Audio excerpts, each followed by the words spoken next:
Taste the Daily. விசாரணைக்கு அழைத்துச் செல்லப்பட்ட அஜித்தின் பிறப்புறுப்பு, வாய் மற்றும் காதுகளில் மிளகாய் பொடி போடப்பட்டுள்ளதாக வழக்கறிஞர் ஹென்றி திபேன் குற்றம் சாட்டியுள்ளார். காவல்துறை விசாரணையில் உயிரிழந்த அஜித்குமார் சார்பில் சென்னை உயர்நீதிமன்ற மதுரை கிளையில் நடைபெற்ற வழக்கிற்கு பிறகு செய்தியாளர்களிடம் பேசிய அவர் இதனை தெரிவித்தார். நடந்த சம்பவம், அந்த அம்மையாருடைய நகை காணாமல் போனது, அவர்கள் அஜித்தை சந்தேகப்பட்டு திருப்புவனம் காவல் நிலையத்தில் கொடுத்த புகார், அந்த புகாருக்கு 27ஆம் தேதி ரசீது மட்டும் கொடுக்கப்பட்டது என்று அரசு தரப்பில் கூறப்பட்டது.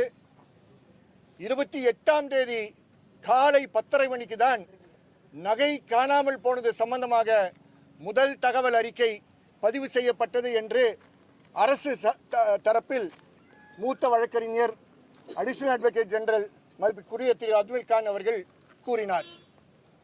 ஆகவே எஃப்ஐஆர் பதிவு செய்வதற்கு முன்பே மானாமதுரை டிஎஸ்பி அவர்கள் தலைமையில் செயல்படுகின்ற ஒரு ஹெட் கான்ஸ்டபிள் மட்டும் அதை லீட் செய்கின்ற ஒரு ஸ்பெஷல் டீமிடம் எஃப்ஐஆர் இல்லாத நேரத்தில் வழக்கு விசாரணை ஒப்படைக்கப்பட்டது.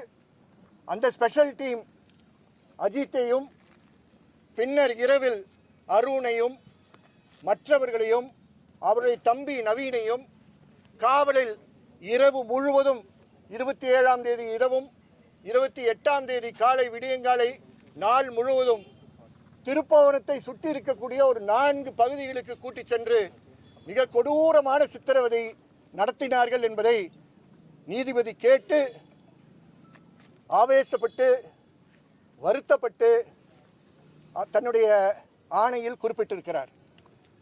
இறுதியாக மடப்புரம் கோவில் பக்கத்தில் பின்பக்கத்தில் இருக்கக்கூடிய ஒரு மாட்டு தழுவையில் இறுதியாக அஜித்குமாரை கூட்டிச் சென்று நீங்கள் ஒளித்து வைத்திருக்கக்கூடிய அந்த ஜுவல்ஸ் 10 சாவரின் ஜுவல்ஸ் எங்கே என்று கேட்டு அங்கே இருக்கக்கூடிய ஆஸ்பெஸ்டார் ஷீட்டெல்லாம் பெரட்டி பார்த்து அது கிடைக்கவில்லை என்றவுடன் அவருக்கு தண்ணி கூட கொடுக்காமல் அவர் கண்ணிலும் வாயிலும் மிளகாப்பொடியை தூக்கி போட்டார்கள் என்பதையும் குறிப்பிட்டோம்.